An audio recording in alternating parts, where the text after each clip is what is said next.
Good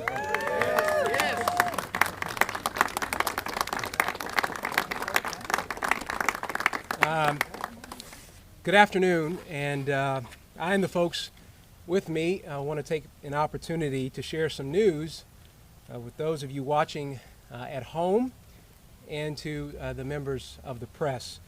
Many of you all will recall that after an adverse ruling by the panel of the Sixth Circuit Court of Appeals against House Bill 454, a law that bans live dismemberment abortions, we felt compelled as the legal arm of the state to step in and advance the defense of this statute.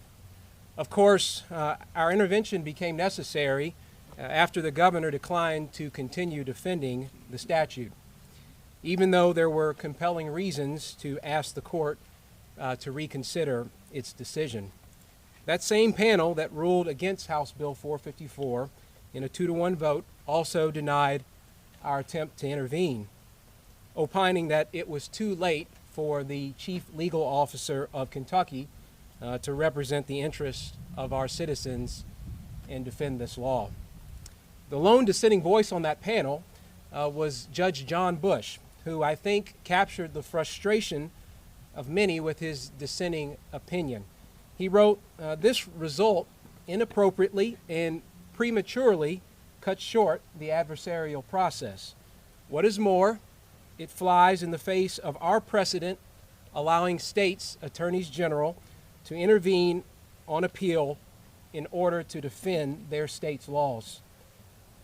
Well, he was right, because earlier this morning in Cameron versus EMW Women's Surgical Center, the Supreme Court, in an 8-to-1 decision, affirmed our right to defend House Bill 454.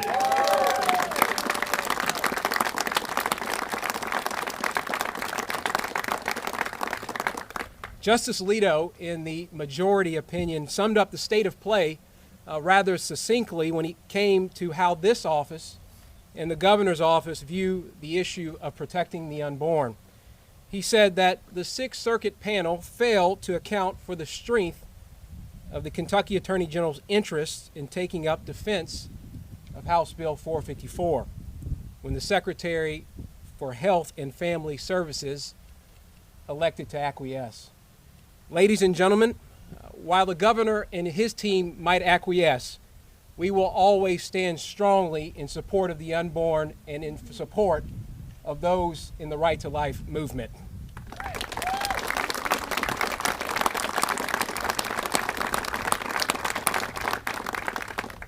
So what happens now as a practical matter? We now have the green light to defend the law, and defend the law we will.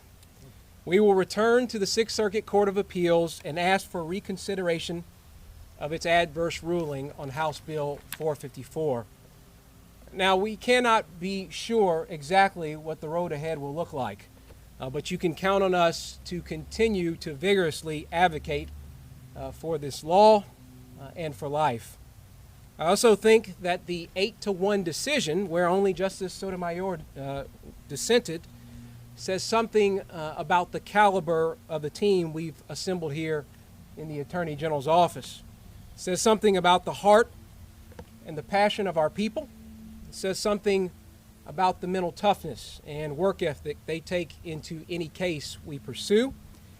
And maybe most importantly, it says we can go to the highest court in the land, we can hold our own in oral argument, and we can win for Kentucky.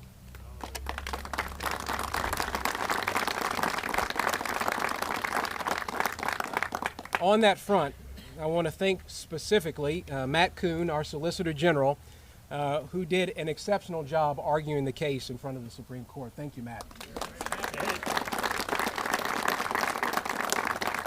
And I also want to thank Brett Nolan for his amazing contributions to this process as well. Now, both of them know that we couldn't have done this without the help and support of the many friends and partners we've had in this effort. This is a banner moment for Kentucky, and it is validation of the pro-life movement. It's a reminder that a cause, especially one as important as this one, is never lost so as long as there are men and women who are dedicated to preserving it. When others were willing to give up, you that are here today and voices all around the Commonwealth continued to stand up for the unborn. So thank you to our legislature for passing laws that protect the unborn. I know we've got several members of the Pro-Life Caucus here. Thank you guys so much for all that you've done.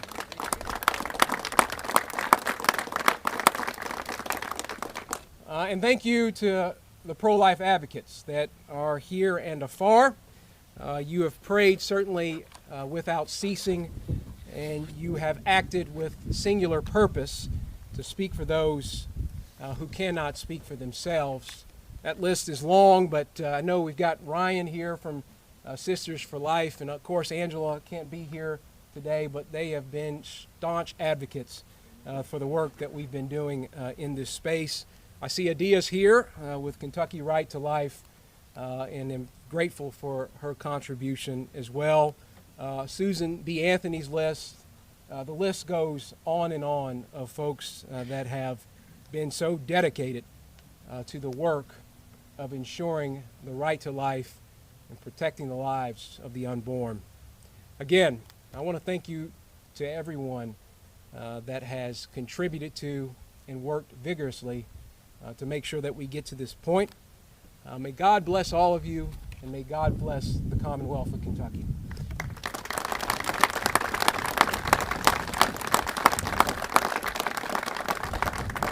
With that, I will turn over the podium to my friend, Robbie Mills. There's Robbie.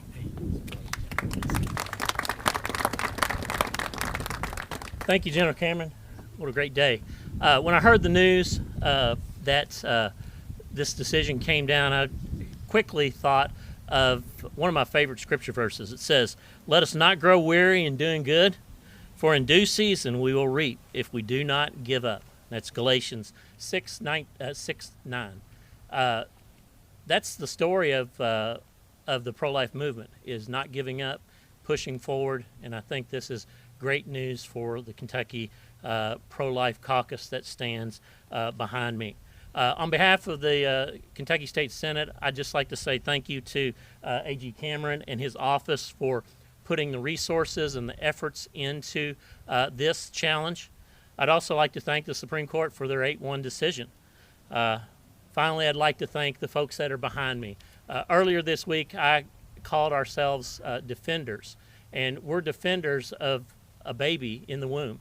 And we have consistently put forth pro-life legislation over the last 5 or 6 years, and we're seeing the benefits today. So, General Cameron, thank you so much for allowing me to say just a few words, and thank you for your efforts.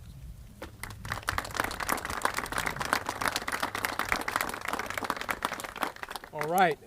Thank you, Senator Mills, for those remarks, and appreciate you guys continuing to be defenders on this important issue. At this moment, I'm going to ask Representative Joe Fisher to come and say a few words as well. Joe?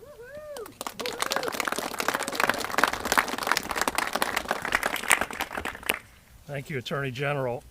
On behalf of Speaker Osborne, who is here, and our entire House Republican caucus, I too want to express our deep gratitude to the U.S. Supreme Court for upholding our sovereign right to defend our duly enacted laws whenever the constitutionality of Kentucky laws are challenged in federal court. In Kentucky, we are blessed with an Attorney General and a talented staff who are not only willing to protect the inalienable right to life, but also to defend the federal structure on which our Constitution is based. Our founders created a nation of sovereign states under God to establish liberty and justice for all. While our U.S. Constitution enumerates a minimal level of individual rights and liberties that must be protected, each sovereign state may provide additional rights and a higher level of protection against infringements above and beyond what the federal government must provide. Today's decision may look like an obscure ruling about federal appellate procedure, but in reality, it is a significant case about federalism. Under House Bill 454, the Kentucky General Assembly exercised its sovereign authority to protect innocent, unborn children from a brutal procedure that tears a child from limb to limb. Because the U.S. Constitution says nothing about this procedure, the people of Kentucky have authority to extend special protection to these helpless unborn victims. That's what today's ruling stands for. Again, let me express my thanks to Attorney General Cameron, Solicitor General Matt Kuhn, and their entire team for this important victory. We have vindicated Kentucky's sovereign authority to defend our laws in federal court, and we are now poised to preserve, protect, and defend the rights of the unborn. So thank you very much for being here. And now I'd like to turn the podium over to the primary sponsor of House Bill 454, Adia Wushner. Thank you.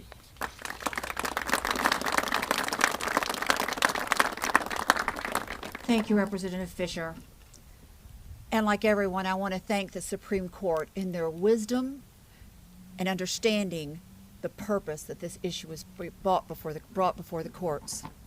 But especially to congratulate you, Attorney General Matt Coombe, your Solicitor General, and your entire team. You know, being there on the steps of the Supreme Court, waiting for you while you were inside defending this bill, was almost an experience of a lifetime. But here we go again.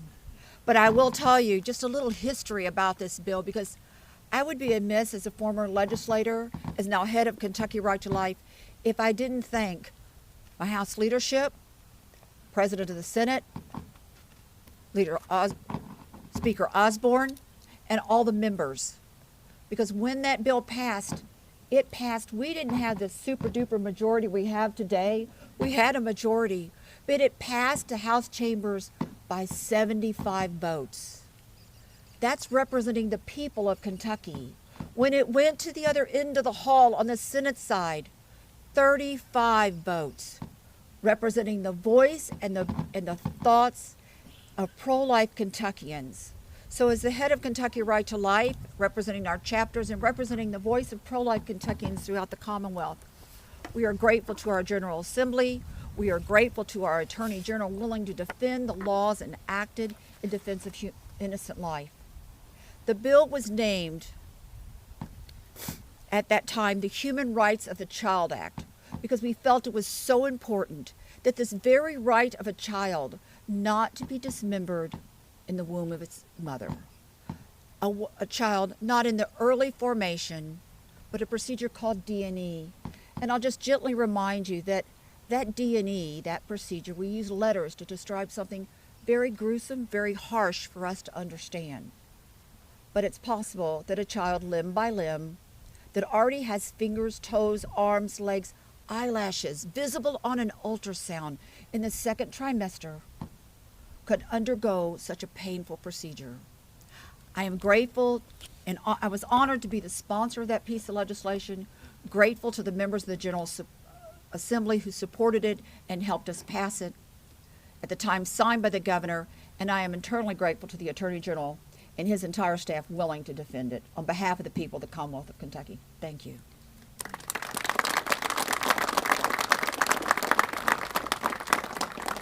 Well, thank you, Adia, for shepherding House Bill 454 through the process, and that out of the starting gate is why we are here today. So thank you. God bless you. And again, God bless everyone that is here, that has been working so much to make sure that we have this chance. I see we've got the Family Foundation here as well, and David and Kent, and thank you guys for what you do too. So God bless you. With that, happy to answer any questions that you all might have. If you don't have any, that's okay too. I'm sure Mr. Cameron, the ACLU of Kentucky says that this decision allows you to, quote, continue to play games with this process. What is your response to that? Well, the Supreme Court didn't say that in their majority 8-1 decision, and I will, just for sake of clarity, in that 8-1 decision, you had folks that don't normally align with perhaps the conservative values. You had Justice Kagan, you had Justice Breyer, others that were involved in this decision that didn't think that Kentucky was playing games. We're here to support life, not play games. And we're going to continue to do that going forward. What's the timing on the Sixth Circuit going back to the Sixth Circuit? That's a great, yes, sir. So right now we've got a couple of pending, and I'll let Matt speak to this more specifically, but we've got a couple of pending filings before the Sixth Circuit. If you recall, we had filed a motion to reconsider simultaneously pretty much when we filed our motion to intervene. It's now an open question about whether we need to resubmit the motion to intervene. We're also looking at in-bank review as well, but I'll let Matt speak more specifically on that front.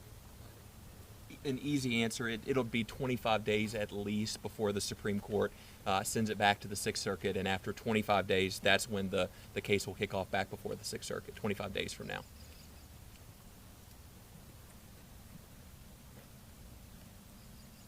Quick change of the topic. As the Brett Hakeson trial is going to the jury today, what are your thoughts on this? Well, I'll let I firmly believe in the jury process, and ultimately the jury gets to make the determination about what happens here. Proud of the work of our prosecutors, continue to be proud of the work that they've undertaken, and we'll see ultimately how that decision plays out. Thank you. All right, well, thank you all, again, to the press, thank you guys for covering this, and to those that are in attendance and the advocates here, thank you so much. God bless you, and God bless the Commonwealth.